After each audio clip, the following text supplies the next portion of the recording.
बालक इस वीडियो में हम लोग सीबीएसई का जो सिंपल पेपर न्यू रिलीज किया है सीबीएसई है ना, उसका सॉल्यूशन देखने जा रहे हैं। काफ़ी इंपॉर्टेंट है बालक, ध्यान से देखोगे और एक एक सॉल्यूशन को समझोगे। इसमें हम लोग ज़्यादा एक्सप्लेनेशन में नहीं जाएंगे क्योंकि ऑलरेडी बहुत सारे वीडियो हम बना चुके हैं तुम्हारे साइंस से रिलेटेड, जिसमें हम डीपली एक्सप्लेनेशन किए हुए हैं। यहाँ तुम्हारे लिए टाइम बहुत इंपॉर्टेंट है बालक, इसलिए हम केवल इसका सोल्यूशन बताते चलेंगे और जहाँ पर जरूरत पड़ेगा, लगेगा कि यहाँ पर एक्सप्लेनेशन जरूरी है, वो इंपॉर्टेंट बात भी हम तुमको बताते चलेंगे, है ना।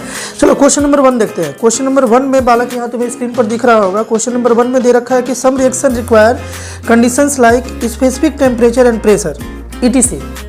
मतलब कि कुछ ऐसा रिएक्शंस होता है जहां पर कुछ खास टेम्परेचर और प्रेशर चाहिए होता है ना। तो बोल रहा है while writing chemical equations for such reaction where are these condition usually mentioned. मतलब कि इस टाइप का कंडीशन वाले रिएक्शन लिखने समय हम लोगों को ये जो टेम्परेचर और स्पेसिफिक प्रेशर वगैरह का जो कंडीशन हम लोग कहाँ लिखते हैं, तो बालक हम लोग जानते हैं कि ये हम लोग का एरो होता है, इसके एलएचएस में मतलब लेफ्ट हैंड साइड में हम लोग रिएक्टेंट पार्ट को लिखते हैं और राइट हैंड साइड में इसके हम लोग क्या लिखते हैं, प्रोडक्ट पार्ट को। यहाँ पर बालक हम लोग इसके ऊपर जो है ना हम लोग लिखते हैं स्पेसिफिक टेम्परेचर और प्रेशर। उसके लिए क्या टेम्परेचर कंडीशन चाहिए, क्या प्रेशर चाहिए, हम लोग एरो के ऊपर लिखते हैं, है ना। तो यहाँ पर ऑप्शन नंबर कौन सा सही होगा बालक, एबव द एरो जो है, ये ऑप्शन नंबर ए जो है इसका राइट आंसर होगा। क्वेश्चन नंबर 2 देखोगे। क्वेश्चन नंबर 2 में बोल रहा है कि given year is the equation of a chemical reaction. यहाँ पर एक इक्वेशन दिया हुआ केमिकल रिएक्शन का जिसमें magnesium plus oxygen magnesium oxide बना रहा है ना। तो इसमें बोल रहा है कि which of the following can be said about the equations. अगर ये बात दिया गया है कि Mg और O2 मिलकर मैग्नीशियम ऑक्साइड बनाएगा तो ये चारों में से कौन सा ऑप्शन सही है, ठीक है ना बालक। Option number A, only the product are written on the left side of the equation. Product जो है वो लेफ्ट साइड में लिखा आएगा, ये गलत बात है ना, प्रोडक्ट हमेशा राइट साइड में है ना। Only the reactant are written on the left side of the equation, केवल रिएक्टेंट ही लेफ्ट साइड में लिखा आएगा। Option number B is the right answer, क्योंकि both the reactant and product are left side right side, ये तो हो नहीं सकता है, सीओडी, यानी ऑप्शन नंबर बी इसका राइट आंसर है। क्वेश्चन नंबर 2 का। क्वेश्चन नंबर 3 देखो बालक। क्वेश्चन नंबर 3 तुम अच्छे से पढ़ोगे, इसका हम डायरेक्ट सॉल्यूशन बता रहे हैं, ठीक ना। इसमें listed here the reactivity certain metal की कोई मतलब सर्टेन कुछ खास मेटल्स का रिएक्टिविटी दिया गया है कि एयर के साथ वह कैसे रिएक्ट करता है, वाटर के साथ कैसे रिएक्ट करता है और डाइल्यूट एसिड में डाले तो वो जो मेटल है कैसे रिएक्ट करता है। जैसे यहाँ गोल्ड, सोडियम और जिंक के बारे में दिया गया है, ठीक ना। गोल्ड के बारे में दिया गया है बालक, डज नॉट ऑक्सीडाइज और बर्न। सही बात है, गोल्ड जो है जल्दी ऑक्सीजन से रिएक्ट करके ऑक्सीडाइज नहीं होता है, इसीलिए गोल्ड जो है लंबे समय तक चलता है। उसी तरीके से नीचे देखोगे प्लैटिनम भी डज नॉट ऑक्सीडाइज और बर्न, ये भी नहीं होता है, ठीक है। रिएक्शन विथ वाटर देखा जाए तो गोल्ड का नो रिएक्शन और प्लैटिनम का भी नो रिएक्शन। बाकी अगर तुम सोडियम और जिंक का बात करोगे तो बालक ये जो है ना, ये तेजी से रिएक्ट करता है एयर के साथ भी और वाटर के साथ भी। बात क्लियर है ना। रिएक्शन विथ एसिड देखा जाए तो गोल्ड नो रिएक्शन, एसिड के साथ भी नो रिएक्शन और प्लैटिनम के साथ भी नो रिएक्शन। बाकी वो दोनों जो है क्वेश्चन नंबर 3 का सोडियम और जिंक जो है बालक, वो दोनों तो रिएक्शन करता ही करता है। अब आते हैं नीचे क्वेश्चन में। इस टाइप से पैसेज बेस्ड क्वेश्चन तुम्हें दिया रहेगा, थोड़ा सा बढ़िया से पढ़ोगे, सारा क्वेश्चन इजी है बालक, कुछ खास नहीं है। बोला गया 3rd नंबर क्वेश्चन में कि which of the above metal are likely to be obtained in their pure state from earth crust. देखो बालक यहाँ पर दे रहा है कि एयर से भी गोल्ड और प्लेटिनम नो रिएक्शन, वाटर से भी नो रिएक्शन, एसिडिक नेचर से भी नो रिएक्शन, गोल्ड और प्लेटिनम के बारे में। तो जाहिर सी बात है कि अर्थ क्रस्ट से जब इसे हम लोग बाहर निकालेंगे तो ये हमें प्योर फॉर्म में मिलेगा ना। ये प्योर फॉर्म में मिलेगा क्योंकि ये अर्थ के नीचे किसी से रिएक्ट होकर, अर्थ के नीचे वाटर भी है, H2O भी है और एयर भी है, दोनों के साथ भी ये रिएक्ट नहीं कर रहा है, तो कोई अदर कंपाउंड नहीं बनाएगा, ये प्योर फॉर्म में हम लोग को मिल सकता है। यानी कि यहाँ पर ऑप्शन नंबर सी सही आंसर है। क्वेश्चन नंबर 3 का option number C, gold and platinum. तुम भी थोड़ा सा क्वेश्चन को पॉज करके ध्यान से पढ़ोगे और सोल्यूशन को ट्राई करते चलोगे और मिलाओगे कि तुम्हारा सही हो रहा है कि गलत हो रहा है। क्वेश्चन नंबर 4 देखोगे बालक। Chemical equations are balance to reflect that. Chemical reaction को क्यों बैलेंस किया जाता है? बिल्कुल बालक, ये लॉ को वेरीफाई करने के लिए, शो करने के लिए कि matter is neither created not destroyed in the chemical reaction. यानी कि ऑप्शन नंबर बी इसका 4 नंबर क्वेश्चन का option number B is the right answer. Question number 5 देखो। Which of the following reaction is a neutralization reaction. जहां कहीं भी acid और base react करता है उस रिएक्शन को हम लोग न्यूट्रलाइजेशन रिएक्शन बोलते हैं। यानी यहाँ पर option number D is the right answer, क्योंकि HNO3 एक एसिड है, नाइट्रिक एसिड और एक NaOH सोडियम हाइड्रोक्साइड। एसिड और बेस जब भी रिएक्ट होगा तो वो न्यूट्रलाइजेशन रिएक्शन होगा। बात क्लियर है ना। क्वेश्चन नंबर 6 देखा जाए अलग। क्वेश्चन नंबर 6 में बोल रहा है कि which of the following is true about the combination reaction. Question number 6 दिख रहा है ना तुम्हें। 6 नंबर को ध्यान से देखोगे, वहां पर लिखा गया है कि कॉम्बिनेशन रिएक्शन के बारे में इनमें से कौन सा बात सही है ना। जल्दी से ऑप्शन पढ़ोगे बालक, जल्दी से ऑप्शन पढ़ करके जल्दी से तुम अपने से ट्राई करोगे। वीडियो को पॉज करके हम तो सॉल्यूशन बताते ही जा रहे हैं जल्दी है ना। ऑप्शन नंबर ए है, number of reactant is always greater then the number of product. Reactant का जो नंबर है वो हमेशा प्रोडक्ट के नंबर से बड़ा होता है ना। The number of product is always greater then the number of reactant. Product का जो वो तो कभी होगा नहीं। मैं देखो कॉम्बिनेशन में क्या होता है, 2 या 2 से ज़्यादा मिलकर कंबाइन होकर एक बनता है, यानी ऑप्शन नंबर ए इसका राइट आंसर है ना। क्या आंसर है बालक, the number of reactant is always greater than. Reactant जो होगा वो हमेशा ग्रेटर देन होगा प्रोडक्ट के नंबर से। कोई दिक्कत? सी नंबर ऑप्शन था, the number of product is always equal to the number of, कभी नहीं। ऑप्शन नंबर ए इसका राइट आंसर है क्वेश्चन नंबर 6 का। चलो क्वेश्चन नंबर डी देखते हैं, सॉरी क्वेश्चन नंबर 7 देखते हैं। 6 तक तो हम लोग देख लिए बालक, 7 नंबर क्वेश्चन देखते हैं। काफी कॉन्सेप्चुअल क्वेश्चन है, अगर तुम बॉन्डिंग वगैरह बढ़िया से पढ़े हो तो तुम्हारे लिए बहुत ईजी है। बोल रहा है scientist is attempting to represent an ionic bond between calcium and chlorine. Calcium और क्लोरीन के बीच में कैसे आयनिक बॉन्ड बनता है, ये एक साइंटिस्ट मतलब देख रहे थे, ऑब्जर्व कर रहे थे। The figure shown above the progress he has made so far, जो भी वो प्रोग्रेस किए थे उसमें देखो केमिकल बॉन्डिंग क्यों बनता है, ताकि ऑक्टेट पूरा हो जाए, दोनों के वैलेंस इलेक्ट्रॉन जो है उसमें 8 पूरा हो जाए, इसी के लिए बनता है। जो भी यहाँ पर फिगर दिखाया जा रहा है उसमें क्लोरीन पार्ट को देखो बालक, तुम क्लोरीन में तुम देख पा रहे हो कि उसका ऑक्टेट पूरा है। वैलेंस सेल देखो, लास्ट सेल देखो, उसका ऑक्टेट पूरा है, लेकिन कैल्शियम का लास्ट सेल में 1 इलेक्ट्रॉन बाकी है बालक। इसका मतलब ये है कि एक और क्लोरीन होता है, क्योंकि देखो क्लोरीन का एटॉमिक नंबर 17 होता है, तो लास्ट सेल में उसका 7 हो जाएगा, 2, 8 और फिर 7, लास्ट सेल में 7 हो जाएगा। तो एक और अगर क्लोरीन आ जाता है तो क्लोरीन को हमेशा 1 इलेक्ट्रॉन का रिक्वायरमेंट होता है। यहाँ पर जो कैल्शियम के पास 1 एक्स्ट्रा इलेक्ट्रॉन है वैलेंस सेल में, वो इलेक्ट्रॉन वो ले लेगा, और वो इलेक्ट्रॉन लेने के कारण, ठीक ना, कैल्शियम का वैलेंस सेल का इलेक्ट्रॉन जो 1 था एक्स्ट्रा वो रिमूव हो जाएगा। तो लास्ट सेल में देख पा रहे हो तुम फिगर में कि अगर कैल्शियम वाला 1 इलेक्ट्रॉन अगर एक नया क्लोरीन एटम आकर के ले ले, है ना, तो वैसे केस में कैल्शियम जो है वो स्टेबल हो जाएगा, क्योंकि इसके लास्ट सेल में 8 इलेक्ट्रॉन हो जाएगा। यानी यहाँ पर ऑप्शन नंबर जो है ध्यान से देखोगे, क्वेश्चन नंबर 7 का ऑप्शन नंबर है transfer an electron from the chlorine atom to the calcium. देखो लास्ट वाला बालक ऑप्शन नंबर ए को देखो, 7 नंबर में ऑप्शन नंबर ए जो है transfer an electron from the calcium atom to the chlorine atom, transfer an electron from the chlorine atom to the calcium at another chlorine. Option number C is the right answer. यहाँ पर एक और chlorine को add करना पड़ेगा, क्योंकि 1 chlorine और 1 ही calcium दिया गया है, तो 1 और क्लोरीन को बालक ऐड करना होगा, यानी कि add another chlorine atom to accept an electron from the calcium atom. Calcium atom से 1 इलेक्ट्रॉन को एक्सेप्ट करने के लिए एक और क्लोरीन एटम चाहिए होगा। Option number C question number 7 का राइट आंसर है। 8 नंबर क्वेश्चन देखो बालक, in which of the following forms do electrovalent compound conduct electricity. इसमें से किस फॉर्म में, बहुत बढ़िया क्वेश्चन है, क्वेश्चन नंबर 8 देख रहे हो ना। क्वेश्चन नंबर 8 में बोल रहा है कि इसमें से कौन से इलेक्ट्रोवैलेंट कंपाउंड्स में, ठीक ना, किस स्टेट में, अगर किस फॉर्म में वो रहेगा तो इलेक्ट्रिसिटी को कंडक्ट करेगा। देखो बालक, एक्वस सॉल्यूशन में रहे, यानी उसमें वाटर मिला रहे, या वो मोल्टेन स्टेट में हो, है ना, मोल्टेन फॉर्म में हो, दोनों जगह वो इलेक्ट्रिसिटी को कंडक्ट करता है। यानी यहाँ पर ऑप्शन नंबर जो है सी राइट आंसर होगा, both in aqueous solution and in molten form. Question number 8 का आंसर सी होगा। 9 नंबर देखा जाए बालक, सोडियम कम्स आफ्टर पोटेशियम इन रिएक्टिविटी सीरीज। सोडियम जो है पोटेशियम के बाद आता है, यानी 2 नंबर पे आता है, पोटेशियम नंबर 1 पर आता है। सबसे ज़्यादा सबसे ज़्यादा रिएक्टिव कौन होता है, पोटेशियम होता है ना। तो सोडियम पोटेशियम के बालक बाद में आता है, सो सोडियम इज, तो सोडियम ध्यान से सुनना, सोडियम पोटेशियम के बाद में आ रहा है, नीचे आ रहा है, यानी कि सोडियम लेस रिएक्टिव है ना। तो वही बोल रहा है कि so sodium is not reactive, गलत बात, वेरी रिएक्टिव है सोडियम, है ना। Option number be more reactive than potassium, ये भी गलत है, नीचे आ रहा है तो लेस रिएक्टिव होगा, ठीक ना। Option number D is the right answer. 9 का option number D is the right answer, less reactive than potassium. Potassium के बाद आ रहा है सोडियम रिएक्टिविटी सीरीज में, है ना, इसीलिए वो लेस रिएक्टिव होगा। Which of the following are properties of acid. Question number 10 देख रहे होगे तुम, which of the following are properties of acid. Acid का इसमें से कौन सा प्रॉपर्टीज है, ठीक ना, ध्यान से पढ़ोगे। यार बिटर इन टेस्ट, बिल्कुल नहीं, बेस होता है बिटर इन टेस्ट, है ना। क्यू पी का देखे they're bitter in taste, Q को देखो they react with metal to produce hydrogen gas, बिल्कुल सही बात है। बेस के साथ, मेटल के साथ जब एसिड रिएक्ट करता है तो हाइड्रोजन गैस प्रोड्यूस होता है, ये एसिड के बारे में सही प्रॉपर्टीज है। और आर में देखो they are easily soluble in water, ये भी सही प्रॉपर्टी है बालक, याद रखोगे कि एसिड जो है वाटर में इजिली सोलुबल हो जाता है, H+ को जैसे रिलीज करके इजिली वो सोलुबल हो जाता है, यानी कि क्यू और आर इसका सही आंसर है। 10 का option number C is the right answer. Acid water में सोलुबल भी होता है और जो मेटल के साथ रिएक्ट करता है तो हाइड्रोजन गैस भी प्रोड्यूस करता है। बात क्लियर है कि नहीं है ना। क्वेश्चन नंबर 10 तक तुम आई होप क्लियर कर लिए होगे, अच्छे से समझ में आ रहा होगा बालक, और ये भी आइडिया लग रहा होगा कि पढ़ना कैसे है। लास्ट टाइम का ये सैंपल पेपर है, एक सैंपल पेपर तो पहले ही रिलीज किया हुआ था, ये लास्ट टाइम 1-2 दिन के अंदर में अभी सीबीएसई ये सैंपल पेपर रिलीज किया है एक्स्ट्रा क्वेश्चन करके, इस पर भी वीडियो बनाए हुए हैं, तुम डिस्क्रिप्शन पर लिंक जाकर देख सकते हो। और वहाँ से और भी लेटेस्ट सैम्पल पेपर को उसमें लिंक दिया गया है डिस्क्रिप्शन में, वहाँ से और भी लेटेस्ट सैम्पल पेपर को तुम डाउनलोड करके प्रैक्टिस कर सकते हो। चलो बालक क्वेश्चन नंबर 11 देखा जाए। क्वेश्चन नंबर 11, तुम भी सोच रहे होगे कितना जल्दी जल्दी सर बोल रहे हैं, हम तो पूरा एक्सप्लेन कर करके पढ़ाते थे, पूरा डिटेल में जाते थे किसी टॉपिक के, अचानक ये क्या हुआ। बालक टाइम इज़ वेरी प्रीसियस, अभी तुम्हारे लिए टाइम बहुत प्रीसियस है बालक, क्योंकि बहुत समय कम है, तुम्हें काफ़ी पढ़ना होगा, इसीलिए कम समय में ज़्यादा क्वेश्चन अगर करो तो ज़्यादा बेहतर होगा तुम्हारे लिए। चलो 11 नंबर क्वेश्चन देखा जाए बालक।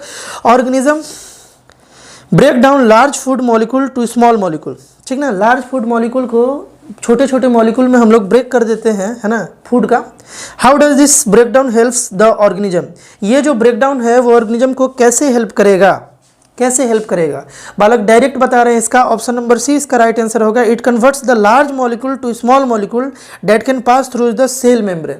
कुछ नहीं करता है देखो, इसलिए हम लोग ब्रेक कर देते हैं ताकि बॉडी के इंटरनल स्ट्रक्चर में बड़े, जैसे हम लोग फूड खाते हैं वो जो कंपाउंड और मॉलिक्यूल्स है वो बड़ा बड़ा होता है, डाइजेशन में क्या होता है कि वही ब्रेक हो जाता है, छोटा छोटा बन जाता है, ग्लूकोज बन जाता है, ताकि वो सेल मेम्ब्रेन को क्रॉस करके माइटोकॉन्ड्रिया तक पहुंच जाए, है ना। नहीं तो जो रोटी तुम बड़ा कौर खाए हो वही अगर जाना हो सेल मेम्ब्रेन, तो सेल तो बहुत छोटा है, उसका मेम्ब्रेन में रोटी पार ही नहीं कर पाएगा ना। इसीलिए हम लोग ब्रेक करते हैं, डाइजेस्ट करते हैं, ताकि वो इजिली माइटोकॉन्ड्रिया तक पहुंच जाए, जहां जाकर के उसका रेस्पिरेशन हो जाए। Option number C is the right answer of 11 number question.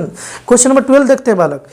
12 number में है the liver secretes bile needed to digest fats in our body. सही बात है, बाइल्स, लिवर जो है वो बाइल का सिक्रेशन करता है ताकि हम लोगों के बॉडी में फैट्स जो है वो इजिली डाइजेस्ट हो जाए। The pancreas secretes several enzymes needed to break food down. Pancreas भी पैनक्रियाटिक जूस सीक्रेट करता है जिससे कि फूड जो है वो ब्रेक डाउन हो जाए, है ना। Which of the following is true of the food that we eat. तो फूड जो हम लोग खाते हैं उसके लिए इसमें से कौन सा ऑप्शन जो है वो सही है, ये तुम्हें बालक बताना है। देखो, which of the following is true of the food that we eat, जो हम लोग फूड खाते हैं उसके लिए कौन सा ऑप्शन सही है। Option number D is the right answer बालक। It passes neither through our liver nor pancreas. Food जो है ना वो लिवर से पार करता है ना वो पैनक्रियाज से पार करता है। लिवर और पैनक्रियाज का बस यही काम है कि ये दोनों यहाँ पर एंजाइम्स को फूड में मिला देता है। फूड तो वो स्टोमक से पास होते हुए फिर वो स्मॉल इंटेस्टाइन की ओर जाता है, स्टोमक से पास होते हुए। पैनक्रियाज और लिवर तो साइड में होता है, ये केवल इसमें जूस मिलाता है ताकि वो अच्छे से डाइजेस्ट हो जाए। Option number D is the right answer of question number 12। Question number 13 देखो बालक। क्वेश्चन नंबर 13 में है कि which one of the following occurs during oxygen shortage in muscles cell. Muscle cell में अगर ऑक्सीजन का कमी हो जाए तो वहाँ पर रिस्पिरेशन तो होगा, बट वहाँ पर क्या होगा बालक, बिल्कुल सही, लैक्टिक एसिड का फॉर्मेशन होगा पायरुवेट से। यानी कि यहाँ पर देखोगे ग्लूकोज एनर्जी तो प्रोड्यूस करेगा लेकिन साथ साथ पायरुवेट उसमें मिलेगा, और पायरुवेट के साथ वाई वाला साइड देखो जहाँ पर लैक्टिक एसिड भी प्रोड्यूस होगा। कम ऑक्सीजन हो, शॉर्टेज ऑक्सीजन हो, ठीक ना, बिल्कुल ऑक्सीजन नहीं हो तो बात ही अलग है, वहाँ पर तो इथेनॉल बनेगा। लेकिन कम ऑक्सीजन हो तो वहाँ पर जो है लैक्टिक एसिड का फॉर्मेशन हो जाता है, जिसके कारण क्रैम्प वगैरह तुम पढ़े होगे। यानी कि यहाँ पर क्वेश्चन नंबर 13 का जो राइट आंसर है बालक वो है बी नंबर ऑप्शन, यानी कि वनली वाई के साइड लैक्टिक एसिड प्रोड्यूस होगा। चलो क्वेश्चन नंबर 14 देखते हैं बालक। Very easy question. Which of the following plays the important role of creating a suction force which pulls water upward. देखो water यहाँ पर अपवर्ड, अर्थ से वाटर अपवर्ड की तरफ कैसे मूव कर पाता है, इसमें से किस प्रोसेस के कारण, gravitation, respiration, transpiration, photosynthesis. Transpiration के कारण ही तुम पढ़े होगे कि वाटर नीचे से ऊपर की ओर जाता है जब ट्रांसपिरेशन ऊपर हो रहा होता है। यानी कि ट्रांसपिरेशन जब ऊपर होगा तो डिफ्यूजन के कारण high pressure low pressure area plant के अंदर क्रिएट हो जाता है, जिसके कारण वाटर जो है ऊपर की ओर मूव होता है ना। तो यहाँ पर राइट आंसर क्वेश्चन नंबर 14 का ट्रांसपिरेशन। चलो क्वेश्चन नंबर 15 देखते हैं बालक। Observe the image of the single nephron. Nephron का इमेज देखो, सिंगल नेफ्रॉन का इमेज देख रहे होगे, तुम्हें फिगर में दिख रहा होगा बालक, है ना। The amount of liquid passing through in the form of glomerular filtrate is approximately 150 to 180 liter per day, whereas the amount of urine flowing out of all the nephron is only 1.5 to 1.8 liter per day। मतलब कि इतना ज़्यादा वहाँ से 150 से लेके, ये तुम जानते हुए होगे कि एक दिन भर में हम लोग का किडनी लगभग 150 से 180 लीटर तक वाटर को या ब्लड बोल लो, ब्लड को फिल्टर कर देता है, फिल्टर करके उसमें से नाइट्रोजनियस वेस्ट को फिल्टर कर लेता है, ये तुम जानते होगे। तो ये बोल रहा है कि इतना ज़्यादा फिल्टर करने के बाद भी बस 1.5 से 8 लीटर यूरिन ही ये निकाल पाता है, बॉडी से बाहर कर पाता है। इसका मतलब क्या हुआ बालक? इसका मतलब ये हुआ कि बहुत सारा वाटर और बहुत सारा ब्लड रीअब्जॉर्ब हो जाता है ना। तो वाटर इज गेटिंग रीअब्जॉर्ब्ड, है ना। In which part of the nephron could the water getting reabsorb, मतलब यहाँ से ये पूछा जा रहा है कि बॉडी के किस पार्ट में वाटर जो है वो रीअब्जॉर्ब हो जाता है। देखो यहाँ पर 4 ऑप्शन है, ऑप्शन को देखते ही हमको मालूम है तुम बोमेंस कप को यहाँ पर टिक कर देते, है ना, लेकिन यहाँ पर ये गलत आंसर होगा। Option number B is the right answer होगा। In the long tubular part, देखो वुमेन्स कप के अंदर एक लॉन्ग ट्यूबुलर पार्ट होता है, वहीं पर वाटर का रीअब्जॉर्प्शन होता है, यानी ऑप्शन नंबर बी इसका राइट आंसर है बालक। क्वेश्चन नंबर किसका? 15 का। 16 नंबर है, during transpiration water is lost in the form of water vapour through stomata, है ना, बहुत ईजी क्वेश्चन। 16 नंबर, ट्रांसपिरेशन के समय वाटर कहाँ से लूज होता है बालक? प्लांट के स्टोमाटा पार्ट से लूज होता है, यानी क्वेश्चन नंबर 16 का आंसर है बालक ऑप्शन नंबर सी। चलो क्वेश्चन नंबर 17 देखते हैं।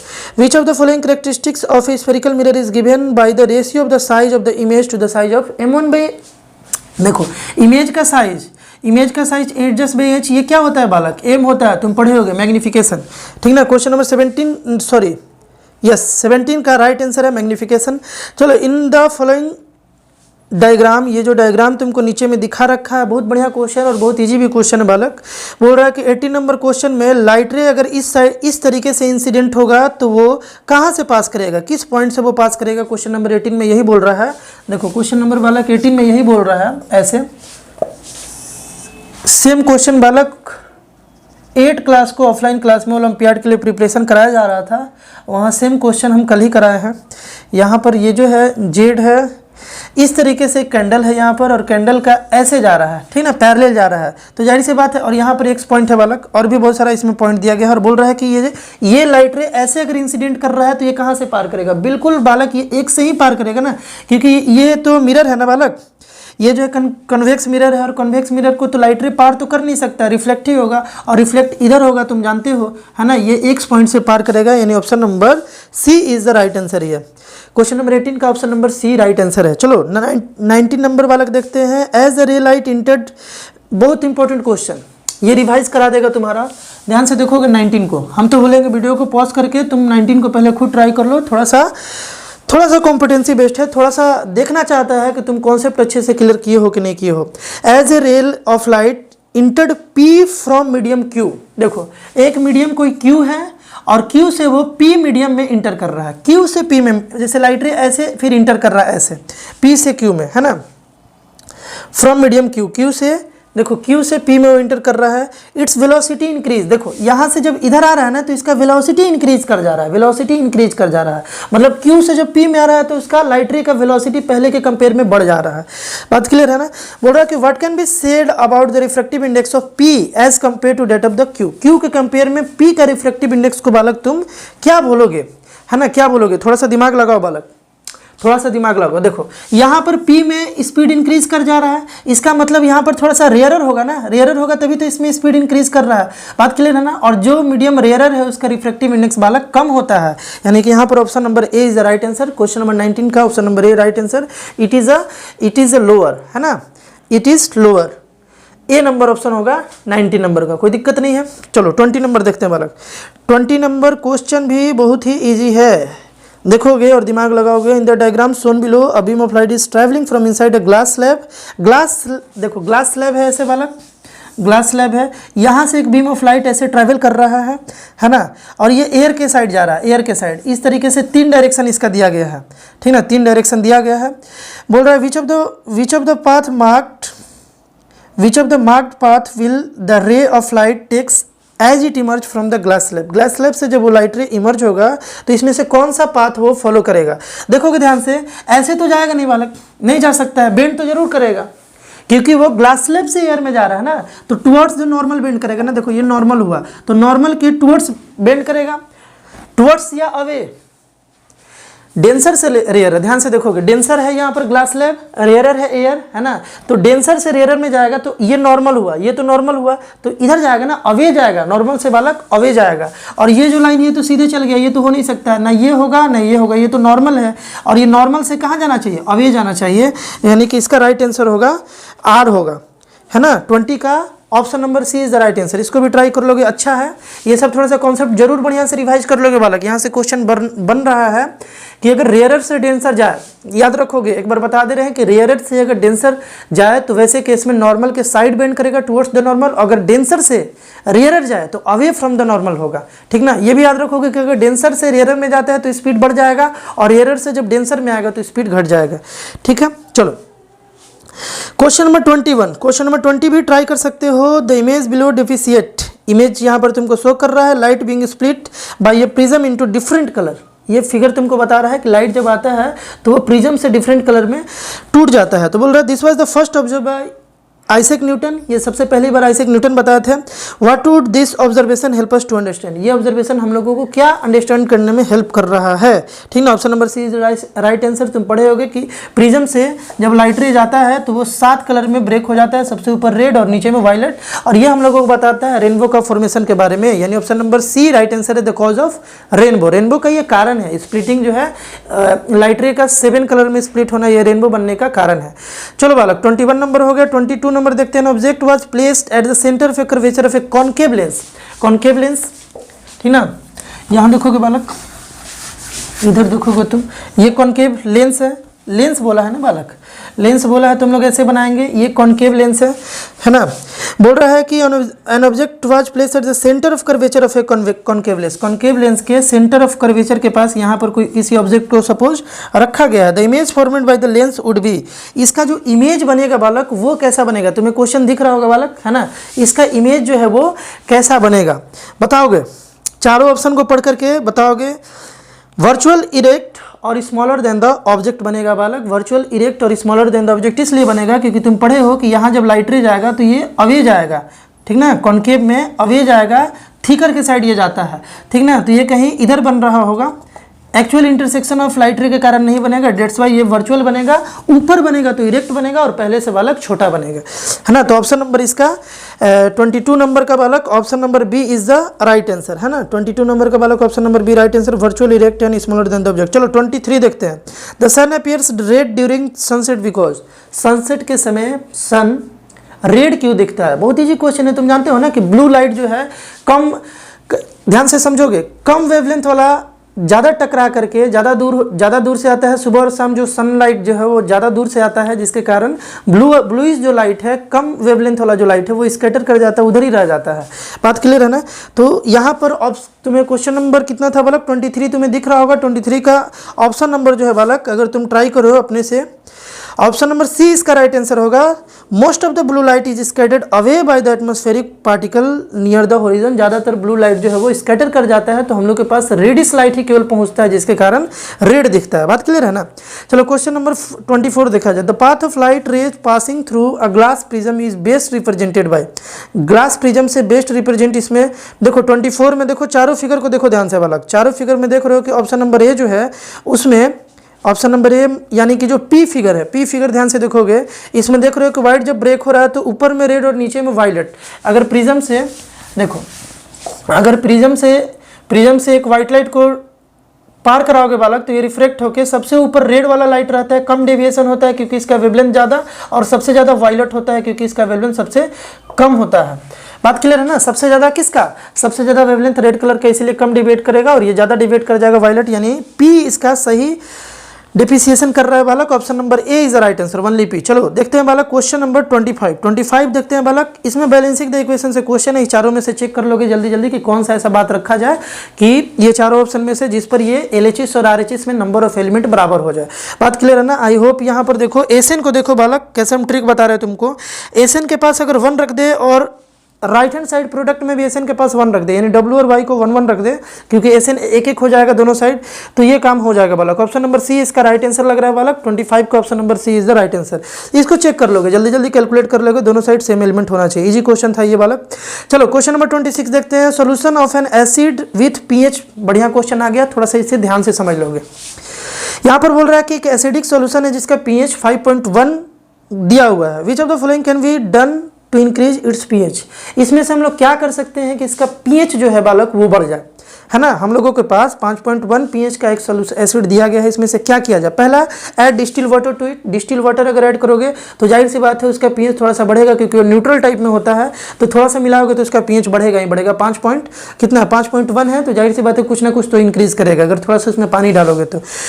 टू देखो, add a solution of a different acid with pH 5.8। ये भी हो सकता है 5.8 वाला अगर एसिड उसमें डालो और वो कितना है उसका pH था 5.1, तो जरूर कुछ इंक्रीज करेगा, 5.4 5.5 तक हो सकता है। और ऑप्शन नंबर 3 है, add few drop of base with the unknown pH। अगर बेस डाल दोगे किसी अननोन pH से तो न्यूट्रलाइज हो जाएगा, तो लगभग 7 या 7 से थोड़ा आगे पीछे ये पहुंच सकता है ना। तो क्वेश्चन नंबर 26 का भाई तीनों आंसर है, तीनों काम करोगे तो उस एसिड का pH बढ़ जाएगा, यानी कि डी नंबर इसका राइट आंसर होगा 1 2 3, है ना। 26 का बालक डी नंबर ऑप्शन सही होगा। चलो क्वेश्चन नंबर 27 देखते हैं बालक, ध्यान से देखोगे। Aditi adds dropwise 25 ml concentrated HCl to 25 ml concentrated NaOH, यानी कि 25 ml एसिड और बेस को मिलाती है Aditi, and continuously monitor the pH, मतलब लगातार देखते रहती है कि उसका pH कैसे कैसे क्या क्या हो रहा है in the mixture. See find at the pH of mixture at the end of the experiment is 7। वो लास्ट में देखिए कि उसका pH जो है वो 7 आ गया। क्यों आ गया वाला? क्योंकि एसिड और बेस दोनों रिएक्ट करेगा तो न्यूट्रलाइज कर लेता है, तो कैसा आ जाएगा वो बता दो। 7 आ जाएगा, लगभग 7 के आसपास होता है, लेकिन यहाँ पर तो दोनों कंसंट्रेटेड था तो एग्जैक्टली 7 आ जाएगा। When we react highly concentrated acid to highly concentrated base, then the purely neutralization salt we get, you know that, है ना। यानी कि यहाँ पर बालक तुमसे ग्राफ से पूछ रहा है कि इसका कौन सा ग्राफ होना चाहिए। तीनों ग्राफ को बालक ध्यान से देखोगे तो तुम्हें समझ में आएगा बालक कि क्यू वाला जो ग्राफ है वो सही है। ध्यान से देखो, 14 से कंसंट्रेटेड हाईली कंसंट्रेटेड NaOH जो हाईली कंसंट्रेटेड बेस होता है तो इसका pH 14 होगा। और इधर देखो बालक, हाईली कंसंट्रेटेड एसिड है तो इसका जो होगा वो लगभग 0.1 होगा, है ना, 1 होगा, 1 के आसपास में होगा। तो एकदम नीचे से और एकदम ऊपर से क्यू देखो, क्यू ग्राफ को यहाँ पर ऊपर से नीचे की ओर आएगा, है ना, ऊपर से नीचे की ओर, और दोनों कंबाइन होगा बालक, दोनों कंबाइन होगा तो न्यूट्रल बनेगा। और न्यूट्रल कहाँ जाएगा? 7 तक जाएगा। तो देखोगे बीच में यहाँ पर 7 भी शो किया गया है, यानी कि यहाँ पर जो होगा क्वेश्चन नंबर कौन सा 27 का क्यू जो होगा वो आंसर होगा वनली क्यू, है ना। 27 का बालक वनली क्यू जो होगा वही आंसर होगा, यानी option number B is the right answer. चलो क्वेश्चन नंबर 28 देखते हैं। क्वेश्चन नंबर 28 में बालक तुमको PQRS नाम का, है ना, अलग अलग सॉल्यूशन दिया गया है। PQRS नाम का अलग अलग सॉल्यूशन दिया गया है, जिसमें बोला गया है कि ये सबको टेस्ट कराया जा रहा है, मतलब टेस्ट किया जा रहा है एसिडिक है कि बेस है, अलग अलग हम लोग को इंडिकेटर का यूज़ करके, जैसे मिथाइल ऑरेंज का यूज़ किया जा रहा है, फेनोल्फथलीन का यूज़ किया जा रहा है, रेड लिटमस का यूज़ किया जा रहा है और ब्लू लिटमस का यूज़ किया जा रहा है। तुम सोल्यूशन P और सोल्यूशन R को देखो बालक, नो चेंज, मतलब किसी भी चारों इंडिकेटर यहाँ पर कोई चेंज नहीं शो कर रहा है ना। अब देखते हैं ऑप्शन, डायरेक्ट ऑप्शन देखते हैं। बाकी सब में तो कोई रेड हो रहा है, कोई ये हो रहा है, कोई वो हो रहा है, ठीक ना। यहाँ पर तुम देखो बालक ऑप्शन नंबर डी डायरेक्ट देखो, both P and R are neutral reaction, बिल्कुल सही बात है। यहाँ पर ऑप्शन डी ही इसका आंसर होगा, क्योंकि सॉल्यूशन P को देखो और सॉल्यूशन R को देखो बालक, ये चारों इंडिकेटर के साथ नो रिएक्शन, नो चेंज, कोई रिएक्शन ही नहीं हो रहा, कोई चेंज ही नहीं हो रहा, मतलब कि वो न्यूट्रल है ना। In option number D is the right answer, both P and R are neutral solution. चलो 29 नंबर देखते हैं बालक। 29 नंबर बोल रहा है some activities cause the soil and water resource in that area become acidic. कुछ एक्टिविटी से क्या होता है, किसी एरिया में सॉइल और वाटर रिसोर्स जो है वो थोड़ा एसिडिक हो जाता है, फर्टिलाइजेशन का यूज ये सब वगैरह से, है ना। Once these activities are stopped, अगर इस एक्टिविटी को अगर रोक दिया गया, है ना, the land has to be treated to enable plants to grow once again. तो फिर लैंड को हम लोग कैसे ट्रीट करेंगे ताकि वो फिर से प्लांट के ग्रोथ के लिए मतलब सही हो जाए।